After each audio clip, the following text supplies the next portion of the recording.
split his first international trip to just go on something like a Camille, something like a Gangplank, and run over the top side of the map. Fight fire with fire. Take it towards Huni, because whilst I think Huni's played well, I think that Lyra can be a slight liability. And if you get the 2v1 scenario, you can start to take over the game. I think a lot of people would agree with you that Lyra has been a slight liability at times this tournament, but we'll see what Clutch are going to do. Currently sitting at 1 and 2, Mammoth at 2 and 1. Clutch, if they lose this, are out of Worlds play-ins. Would be the first time NA has ever been eliminated in the play-in group stage. And what a tournament it would be if that was the case. If you told me that ZFM went out, I'd be like, okay. After taking a game off Splice, I'd be like, okay. All right, I can kind of see it. Maybe one unlucky game. However, if Clutch, the 3rd seed from North America, was to bow out of Worlds as the 2nd team, it would be a shock to be sure. Now, Mammoth getting rid of some of Huni's strong picks in the form of the Rumble and, of course, the Kiana from Demonte. Morgana, Syndra, and Vlad taken away from Mammoth. The Vlad targeted towards Triple, and Rakan is the first pick. And I really like when teams do this. If you have something like the Rakan that can team up with either the Kai'Sa, or the Xayah, or the Lucian, why not prioritize that pick? Because it is one of the most engage-heavy, dominant champions that Vulcan can play, and it is also Destiny's best engager, bar none. So I really appreciate kind of the thought that has gone into Clutch's draft so far, and the Rek'Sai just continues to add towards this, right? Get the early game rolling, be able to secure scaling laners, but you need a bridge to be able to allow them to just not get pushed in, and an aggressive jungler and aggressive support will do that. Yeah, something like a Rek'Sai or Elysis tends to be that bridge that we see, and as you say, the Rakan works well in the bottom lane. Mammoth here with their final pick of the first rotation. Have already got their AD carry, and we assume their jungler in the form of Jarvan. Could look towards mid, could look towards top. And it looks like Fudge is going to get his Gangplank once again. And I'm really surprised that they didn't take it for Huni, because we already rattled off multiple AD carries that can be partnered down into that bottom lane. However, Huni's Gangplank is something to behold. This does allow Fudge to get the 2-ban protection as well on the red side of Summoner's Rift. See whether they take something strange away, like a Lucian that has been played into in the past, or a Tristana could also give it some problems. Tristana definitely an option in the ban phase here. There's the Lucian that you said. We'll see where Clutch go with their bans. Probably want to pinch the support or the mid lane pool here. I would say it's support, right? You get rid of something like a Nautilus. You take out maybe a Thresh, an Alistar, or a Brawl. All of a sudden, as Mammoth, you are staring down quite a negative lane. And whilst we said that they are a team that are willing to play those matchups, especially with a Gangplank, you want to be able to target that area of the map. If you get a pushing mid lane with counterpick, you know, something like the Syndra has been banned away from Triple, then you can start rotating 4 people down into the bottom lane, use that Gangplank ultimate, and really try and take over the bottom side of the map. 2 good predictions from you on the bans from Mammoth, Lucian, and Tristana. Good job there. Spawn, the Leona locked away by Clutch, so it is one of those supports that we talked about, and now we'll see where Clutch go with their final ban. Yeah, and Leona is a great ban. You know, just good counter towards a Rakan, especially with the shorter distance hop, because it's not partnered with the other lover down in the bottom lane. It is going to be a Kai'Sa instead. And Nautilus also makes a lot of sense, you know. One of those ultimates that can follow through Rakan, really wreck his day, not a skill shot. So I think the Clutch's draft so far has been really well prepared. Yeah, I mean, the last time these 2 teams met, Clutch actually just destroyed Mammoth through early game jungle from the form of Lyra playing the Elise, and they had the Tristana in the top lane. Here, Mammoth going to try and answer some strong early game damage themselves in the form of the LeBlanc. And they must just rate this pick super high, because you know, double support bans. Obviously, Clutch has already picked theirs up, so you could just go counter bottom lane and hold counter pick mid. So they must just think that with the targeted bans across, you know, you have yourself the Kiana, Pantheon, Vladimir, Syndra, all mid lane bans, that LeBlanc is the last lady standing in the mid lane. And a lot of pressure on Triple. We've seen him play scaling. This is going to be a different look out of Mammoth. And it's not something we too commonly see from Mammoth. Like, the LeBlanc is good, but usually as a key carry, he's playing things like the Vladimir in that mid lane. He's pretty good on the Orianna. We've seen him play that a couple of times as well. Yeah, I know Steven quite well. He kind of plays everything. Oh, okay. He's one of those players with a champion ocean. Back even when he was playing on Avant Gaming, who is, you know, the 4th or 5th team in the OPL when he was on there. He really did enjoy Assassins. He's a good Yasuo player, a good Zed player, does like the LeBlanc. But you're right, on this current iteration, he's just flanked by carries everywhere, so he does more take the back seat and play the scaling options. This time, however, it is not going to be the case. It's not. The LeBlanc matched by Lissandra, an age-old counter pick there, too tanky to be burst down by that mid lane mage. Ryze is the final pick here. Expect that to go to Huni in the top lane. And now Mammoth cycling through some engaged supports. Destiny's Alistair. He is known for this champion. Yeah, he absolutely is. And this is a champion that Destiny is very creative on. Think of the flanks that we were seeing yesterday, you know, the ability to sit off vision, to look for the big engages. Destiny loves creative plays, and Alistair will be able to set that up. However, certainly a worse laner than Rakan. So we'll have to look to be protected a little bit. I expect Babip and Lyra to both play around their bottom lane this game. Junglers playing around bot lane, top lane left a little bit on an island. Last time we saw Lyra helping Huni out, getting Fudge behind when he was on the gangplank. And I just don't think you need to in this matchup. He was on the Karma last time. He was. He was on Tristana and Fudge was on the Karma. I think that in this matchup, Ryze does really well into GP. He's going to come into lane. He's probably going to go Sapphire refillable, look for an early recall into a tier, and then just look to scale. Okay. It's one of those champions that can set up ganks very well. However, Gangplank just uses the orange is going to pop out, probably be K. So I think that you leave Huni on that island. He will eventually win the side lane split, and instead you look to attack the strong point. King has been the win condition, and Cody Sun wants to be able to do the exact same job for Clutch Gaming. Definitely does. It's a bit odd to see Huni bring out Ryze for the first time in summer here in what could be the Clutch Gaming elimination game from Plains if they lose their out. We keep saying that, but it could also be the journey back for Clutch. It's true. They've already taken down Mammoth once. We already spoke about the rock, paper, scissors.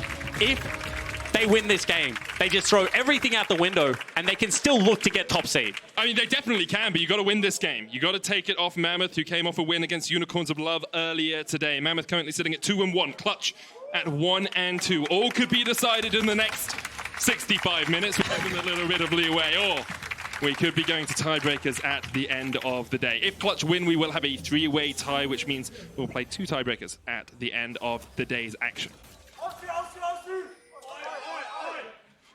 They tried. A nice Aussie chant. I like that.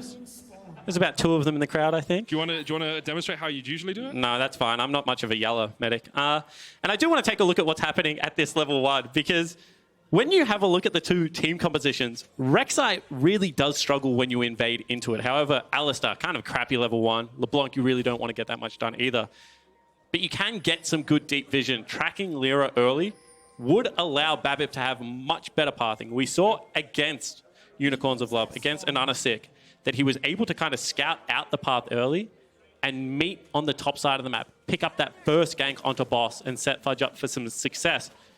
Vetti's been really critical of Babip. Yeah.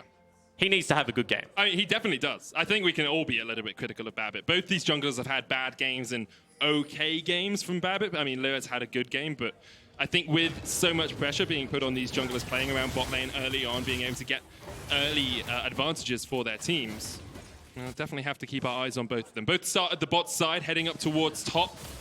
I'm sure Fudge will remember how much Huni and Lyra shut him down last time the 2 teams met, and maybe we'll be asking Babip for a little bit of help early on towards that top side. However, Fudge is one of those young players that kind of takes everything in his stride. He would be thinking about how I get over this hump as opposed to being intimidated by it. Oh! Yeah, the Vulcan actually knocked back into the wall there.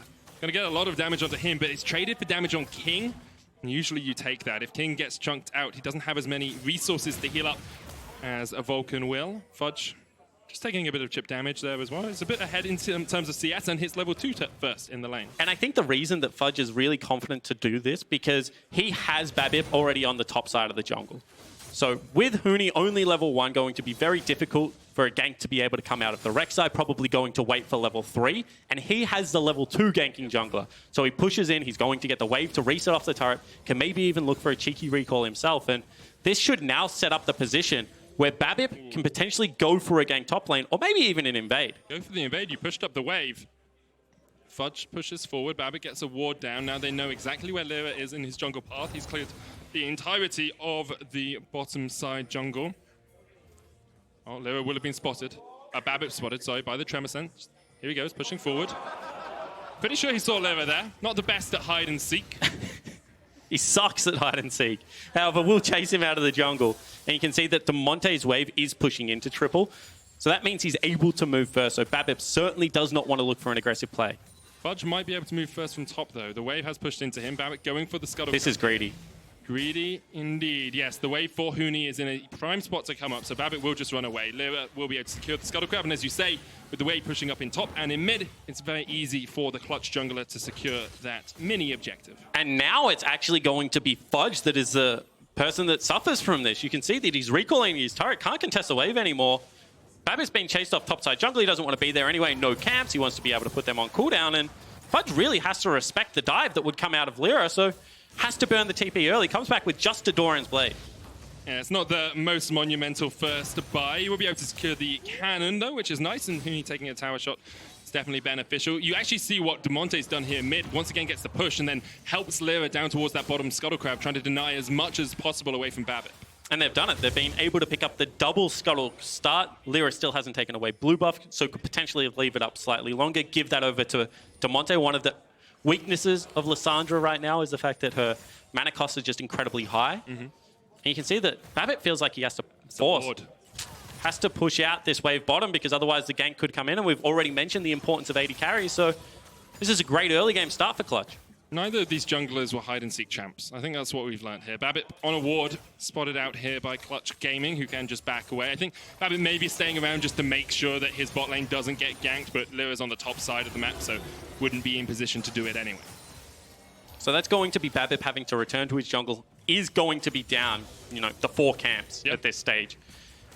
So we'll see what it takes to be able to recover that position. Camps are respawning, however, hasn't had a shot just yet. And the early power of Jarvan really doesn't seem to be why Babbitt picks the champion medic. Yeah, he doesn't always actually get anything off in the early game. I've seen him get one level 2 gank off during the regional finals against the Chiefs. He then died doing it, but sometimes it can work. Happens to the best of us. Tragedy when it does happen. And Fudge, again, going to be shoved in. And we spoke about the ability to move first, or priority. You can see Huni using this to take away or scout out at the minimum one of the most important jungle camps in the early game, those Krugs. And this now allows Damonte to push in much easier. He's already come back to lane with that teleport. You can see that Triple can't run teleport. He has to run a cleanse because it's Lissandra, and she puts you in the frozen tomb. And this game becomes very difficult to navigate if you're Mammoth. This looks a lot like... So I want to think about word choice here, because it is very difficult for Mammoth to navigate, but I know if I were listening at home, I'd think, well, are Mammoth just out? Are they done with this game? Is it over for them because of the early jungle pathing? And they're only 300 gold behind, so why do we say it's so hard for them to navigate? Because it's control, right? The ability to face check at this stage of the game is just, you know, impossible. You're going to be running into the CC of Rek'Sai, partnered up with Lissandra, and you already saw Vulcan just go for a roam up that river, the full journey, and not get contested. That means that they can bring superior numbers to every fight and be there earlier. Now, if you get level 6 on Fudge, maybe you have the Gangplank ultimate that can swing it. But at the same time, he's also been set behind. He wants to be able to hold that for maybe a turret dive or the roam that can come up top lane from Damonte. So I just think this is one of those games where, unfortunately, you don't have the ability to make your play. You have to allow the Clutch Gaming to make their play and maybe even try and trade sides or just farm up and scale. And we know that's something that Mammoth is very comfortable with. But that's also how they lost against Clutch the first time. Not being able to play proactively, instead having to be reactive, can be the bane of a team like Mammoth, who like to be in control of the game. We can see how much damage Huni can put down onto Fudge as well, just Fudge having to face check straight into that top lane tower. Across the board, CS is in favor of the North American representatives, about 5 in the top lane, 7 to 8 in mid, and about 10 in the bot lane. So in terms of pure laning numbers, Clutch are just taking an early lead. Yeah, they're just taking small advantages. They're going to look to start chipping away at turrets, you know. They will look for the cracks in the armor. Early Ocean Dragon will, of course, help the situation there as well. And does Lyra go for a chunk here? No, just going to look to shepherd Triple towards the blue. Triple will be able to take it away now. Lyra might go in. And as the distortion isn't there, Vulcan on his way as well, and Triple trying to dodge around as much as he can. Lyra could go in for the flash away from Triple. And summon a burnt in the mid lane. And that was really well played from Lyra there, because he could have flashed, he could have looked for the knock-up. However, with Vulcan coming in, knew that Triple was going to have to burn it, and now with Damonte's ultimate, Triple has to completely cede control. And you can see Fudge has to use the ultimate underneath his turret. This has been quite a difficult early game for Mammoth. Once again, they're only down 200 gold, but you can just see the amount of pressure on the map. Huni. Just uses the realm warp to force Fudge away. Fudge should be able to get back in time to not lose too much to this tower. He'll probably lose one wave. Doesn't have the teleport, of course, but Huni just baiting as much as he could there, trying to keep Fudge around, see if perhaps he could go for the tower dive. Yeah, if he cancels a recall, you can just pull DeMonte out of mid lane. As we said, DeMonte just currently pushing into triple, would have been able to make that journey. And you can see that even though it's only one minion wave losing, that's an extra 500 gold that goes across the lineup of Clutch Gaming. Experience as well that you're losing out on. Exactly right. And I already mentioned that I think that this is going to be a mid game that Hooney's very comfortable in, going to be able to scale up and win that 1v1 duel. So just removing options from the Mammoth lineup. And with a minute and a half before the Rift Herald spawns, I'm pretty sure I know what Clutch will want to play around next. Have a Tear and a Forbidden Idol on, Lost Chapter on Hooney. Could look towards that Rift Herald play. No real vision there from Clutch yet, and it looks like Mammoth are playing down towards the bottom side of the map for the time being. Maybe we'll look up towards top. And the interesting thing to track has been how other teams respond to Clutch's Rift Herald. Do you decide to fight it? Do you try and trade across map objectives? Do you try and soft contest? The staggered objective of the Dragon going down at about the 6-minute mark does make that a little bit more difficult to trade objectives successfully on the bottom side of the map. At the moment, Mammoth are looking bot side. They know that Lyra is likely to be top. Babbit will sneak into the second bush, and then they all back. Or do they? Or do they? Looks like Babbit is going to back.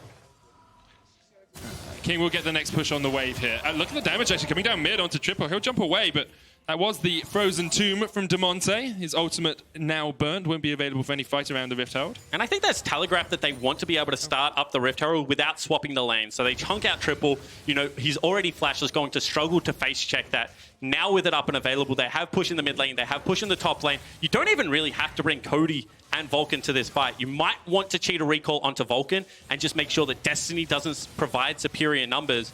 But with good enough vision control at this stage of the game, you should just be able to take this Herald for free. It looks like at the moment they're just willing to keep the control around there. They're getting plates in the top lane, so you don't have to force the Herald too quickly. It looks Lyra will back away, so they're not going to go for it right now. But I've yet to see, as you say, this Jarvan really paying off for Babbit. Hasn't really had an impact on the game. He's about 25 farm behind. It's a bit of a struggle bus here for Mammoth. Yeah, it's really done nothing. You can see the great vision control on the top side of the map as well means that even with Jarvan up there, he's looking for a counter gank. Rooney's just whacking the turret over and over again. And it's going to be CS leads also starting to build in top lane. The plates also being there in the top lane. And finally, they are swapping for the Herald, and Mammoth seem to have the read on this. I don't understand why Clutch would necessarily look for this play because it seems like they're winning so heavily. You don't want to give a team fight over at this stage of the game. I very much agree with you in terms of how powerful they are right now, but they have also started to get this first and a half item in, so maybe that's why they're now trying to up the tempo a little bit. You've got the Manamune, you've got the Seraph stacking up, you've got Sorcerer's Boots on DeMonte alongside the Revolver, so they are very powerful right now. But they don't have a Gangplank ultimate. That is true. So if a Gangplank ultimate is dropped on the head, sure, Hooney can come across with a teleport, but it does take time to finish and register and come through. So if Triple blows someone up, if the fight doesn't get off to the right start, this could be a disaster. So instead, I like what they're doing. They're just holding the vision. They're seeing if the face check is going to come out of the Mammoth lineup. They're playing for the waves. And if they just hold this, Hooney will continue to take turret plates bottom lane as well and continue to build that lead. They were going in. EQ combo away from Babbit means that Lyra won't be able to get any follow-up and clears out vision in the Rift Herald pit. Meanwhile, bot lane, Hooney's pushed in, but Fudge just winning this one. Realm Warp from Hooney just about gets him out. Fudge still has the flash, could go for the chase. Flash away from Hooney. That's respect from the Clutch Gaming top laner. And so now they don't have the Gangplank ultimate to drop on a Herald fight, but they do have more pressure bottom lane. This allows Fudge to push out the wave, potentially walk up. That is a huge turnaround because top lane, it looked like Hooney was just destroying Fudge. It must have been Hooney just stepping a little bit too far, taking a tower shot. Now that's the TP burnt as well. Fudge can back, can reset. The question is, do Mammoth want to hard force the Rift Herald now that they know that Hooney's not going to be able to join, when they have to understand they're going to lose plates in the bot lane if they do? Medic, let's be realistic. If we've learned anything out of Mammoth, it's when they get an advantage, they use it to scale. They use it to just collect more minions on the map. They're going to look to continue to farm. Sure, their jungler is behind, but he's a tank anyway. He doesn't really do all that much in the late game. So I expect them to just continue to keep these lanes, chase around the Clutch Gaming members and try and look for the optimal setup. And I don't really expect them to journey into the river, which means that maybe the second Ocean Drake's going to go over to Clutch as well. And two Ocean Drakes starts to make this game look very tricky if you keep standard lane. Especially against people that tend to have mana issues. You talked about Lissandra struggling when she has to spam out spells. Well, now with Double Ocean, that becomes even easier. The same goes for Ryze. Even though you have a Seraph stacking up, it becomes even easier when you have the Ocean Drag. And this is my problem with Mammoth. You could see that they've gone and cheated off the vision. You can make an educated guess that they're on the dragon, and they didn't use that time to clear out the vision. Now they're now trying to do it, but you can see that Lyra already coming up. This could turn into a fight, and they don't have control of top wave. They don't have control of mid wave, so this could be an uneven numbered fight for Clutch if they pull the trigger. Babbitt will smite it and secure the Scuttler. Lyra's towards the mid lane. Triple just doing what he can, farming up this wave as it gets pushed into him. Lyra won't go forward, and you promised me a fight there for a second, Spawn. I did. You promised it. And it didn't happen. Silly mistake. Both of these teams look very content to continue they're very happy to scale. scaling. I think that should be the expectation for the next 10 minutes or so. Scaling, finding a pick here or there if you can. If someone oversteps like Huni did in the bot lane, then punishing them. But for now, these lanes will remain the same. Towers will be chipped away at. And until 4 minutes from now when the Infernal Dragon comes on, I don't really expect too much action to happen. Because let's not forget what we're playing for. If Clutch lose this game, if they throw around another Rift Herald, they're done. They're out. Yep. That's their Worlds run finished. Mammoth would move to first in this group. That would be the first time an Oceanic Seed has kind of made it this far in a tournament, whilst it has been in the current format, as Ejim likes to remind me.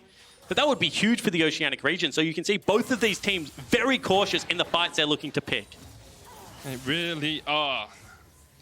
OPL has never made a main stage of an international tournament. Of course, making it to knockouts is the first step for that. Being a first seed makes it easier for you to get through groups, and what an experience it would be for the Mammoth lineup. But you look across the other side, Huni made it to finals with SKT, was on Fnatic when they made semi-finals. DeMonte, North America's mid lane hope.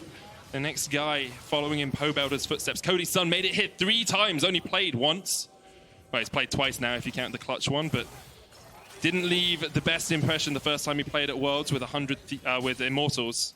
Had a plane named after him, and not in the good way. Now Fudge down towards the bottom side, pops the cannon to try and stay alive. He's trying to clear the wave. Huni tanking it up. Huni, one more shot might be enough. He's got the Saras, he's got the shield, and Lyra's got the kill. Really well played from Huni there. Knows exactly the amount of damage he can take, and it's just a slow, well thought out turret dive. They're willing to trade on this side of the map now because they know that plates are gone. So whilst it's going to be the Rift Herald picked up, the turret on the bottom lane should come under pressure, and more gold being funneled into Clutch's main carry in Huni. With the latest First Blood at Worlds this year, Huni getting it. I thought he was going to go down, but he had that Saras. Fudge did everything he could here. Yeah, he really played this nicely, Fudge. He was able to flash back over the turret as well. However, the mini stun of the knock-up still just did register there, and you can see Huni strolls away. Very nice timing. And that will now lead to potentially some pressure in the mid lane turret. Clutch opening up the map. They're taking down bot lane tower. They'll take down mid as well. Vulcan trying to jump onto Babbitt, who gets away. The Rift Herald did fall. Mammoth picked it up while their top laner was being dived in the bottom lane. But Clutch now, 16 minutes in, a 3,000 gold lead for the North American squad. And you can see now a minute 40 on this Infernal Dragon that's going to come up. So they need to be able to get shops out of the King members of Mammoth. However, the gold lead's starting to open up, 3,500 gold. And complete control of the river just seems to be in Clutch's hands. Every time Mammoth look to step in there, it's only as a reactionary play. They're not willing to challenge Lyra. What I would like to see Mammoth do, however, at this stage of the game, is use this Herald to generate pressure either mid or top, and see whether Clutch respond to it, and whether that can get you an Infernal Dragon pickup. Because for a Xayah, for a LeBlanc, for a Gangplank, that could be a huge dragon that negated kind of the poor early game we've seen so far. Yeah, they're yet to be so far away, so far behind in terms of itemization, in terms of stats, that a LeBlanc with an Infernal couldn't just burst out one of these players on the side of Clutch. There aren't any real tanks apart from the Lissandra, and this is the sort of pick that might work for Mammoth. Huni's off towards the side of this, going to get some damage down to Destiny. Babbitt takes a chunk as well, but Mammoth are still in a place where a couple of picks get them right back into this game. Yeah, absolutely. And I think that when you have a look at what they were just able to burn, you know, the quickness out of the Rakan, that means that this next Dragon fight becomes a little bit more difficult to execute. Less threat onto King means that he might be able to free fire into it, but you're still going to have to deal with Huni. He's got 2 completed items at this stage of the game. One being the Morellonomicon, which is going to make his lane versus Fudge just so good. Obviously not sending him there yet because he doesn't have the teleport up and available. Instead, that's going to be DeMonte facing off against the young man, taking down another turret. But this team fight should be Clutches. They are so much stronger at this stage of the game. Rift Herald just used there in the mid lane. Not going to be able to get that priority perhaps that we wanted. Infernal is up in 5 seconds. Mammoth's going to try and play around it. Huni! That was a flash. It wasn't a good one. And now they don't have Huni's flash for the Fire Dragon. They're going to be able to take down the Rift Herald. Not even a charge coming across, but you can see Mammoth do have inside track. Fudge is going to get knocked up here. It's chased down. Babbit trying to flash onto Liver. Can't quite land it. Here comes the chase. Cataclysm comes down. And Vulcan has fallen. Huni, no flash. Where you going to go, son? Shut down by Mammoth. And Damonte doesn't even teleport for the play. He goes, guys, you made the mess. You clean it up. I want absolutely nothing to do with this. 2 kills go over to Mammoth, and they're going to get the Drake. Well, the Rift Herald worked. That's all we can say in the end. They used the Rift Herald to bait out Huni's flash, take the fight in the mid lane, and get the Infernal. Mammoth found a couple of picks, still 3,000 gold behind. You can see Huni and Damonte still topping that gold chart. But all it takes is a couple of kills on King. All it takes is a couple of fights like this for Mammoth to be well back in the game. And we can see what Herald gives them. It gives them inside track. However, Fudge's rotation is really lazy. It's just a stroll through mid lane. However, the bait is going to be there. And this is a great Jarvan ultimate from Babip onto the members that did not have flash available. Able to pick up the 2 kills, able to get the shutdown, and we know, if we know anything about Mammoth from this world, it's like the only member that really needs items is King. Yep. Everyone else just kind of plays meat shield in front of this Xayah, and he's going to be the primary carry of the team.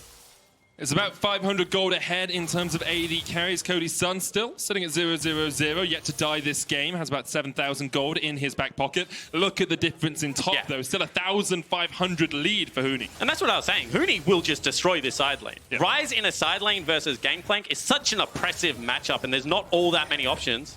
They continue to try and find Vulcan on his invades. Oh, Triple's going to land the chains here. One connects, the quickness comes out, but it's not enough. They got and now Lyra's gone into the backline. Who's coming in from the side? Teleport coming in from Mammoth as they look for the fight. Void rush onto the backline. Triple's down, but we have to watch this AD carry. He's shut down as well. Clutch find the fight they were looking for. Mammoth engaged, but Clutch will chase them down. Babbitt falls. Budge short to follow, you have to feel, as he runs away. But Cody's son just needs one Void Seeker to connect, and Fudge will be done for. Fudge continues to run away. Baron has been started here by Huni and by Damonte. Fudge down. Void Seeker finds its mark, and now Clutch Gaming turn their eyes towards the Baron. And a great team fight out of Clutch. This is what it looks like when the 2 members with all the gold actually show up and decide to fight back. They wipe the Mammoth lineup. They're going to pick up a 20-minute Baron, and this game becomes incredibly difficult for the Oceanic lineup. Clutch Gaming find the fight, find the Baron. They find a monumental lead, and as you say, it becomes very difficult for Mammoth here. 6,000 gold behind. And look at the itemization that we just see. Actually, take a look at the replay first. Is this Vulcan going for an invade? And Mammoth think they can punish it. However, they didn't account for the superior numbers. You can see that Fudge still doesn't know the fight's going to really start, only now just channeling his TP. And the damage from Huni there was just disgusting.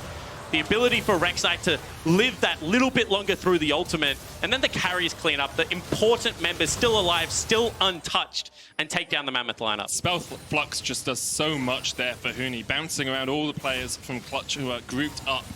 And now, Mammoth looking for a little bit of a catch. Babbitt's getting his own blue buff, but Clutch can just roam around the lanes here. You've got Realm Warp coming up pretty soon.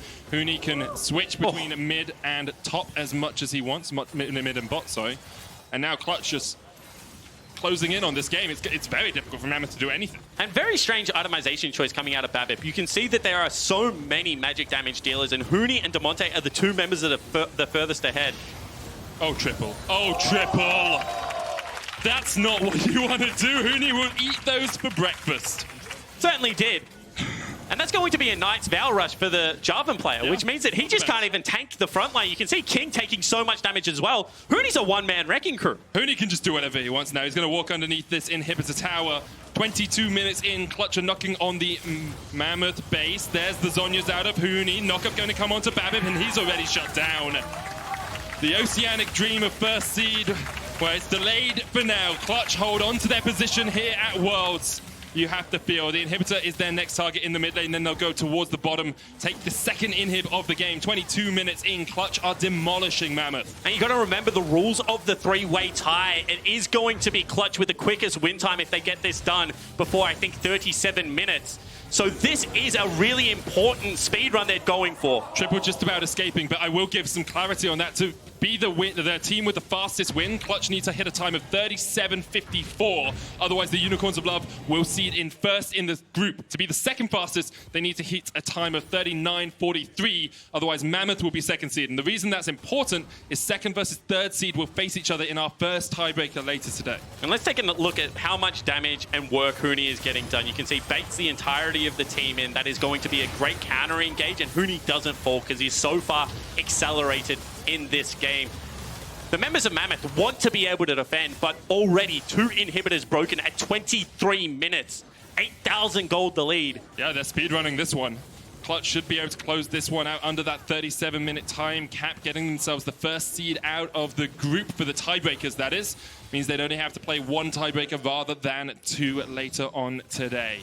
It is a big deal for Clutch to finish this one in under 37 minutes. And Mammoth, of course, will be looking at whether they can fight back. It's a monumental task, but there are still a few options. And it's also a big deal for UOL because they've been able to beat Clutch, but they haven't been able to yet beat Mammoth, which means that the Mammoth versus UOL matchup could not be in their favor. We've already seen it twice this Worlds, and you can see the damage still there. Destiny jumping in, trying to get onto Huni, but look at how tanky that Rise is. The charm coming out, the quickness is enough, and Mammoth are falling to pieces. A double for Cody, he's going in. He wants the Penta, but it's stolen away from him.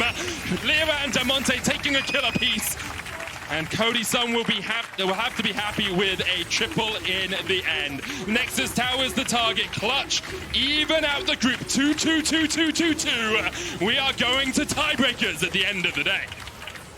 An absolute shellacking coming out from Clutch Gaming. They school Mammoth on this day and say that in this rock, paper, scissors duel, we still win versus the Oceanic representative.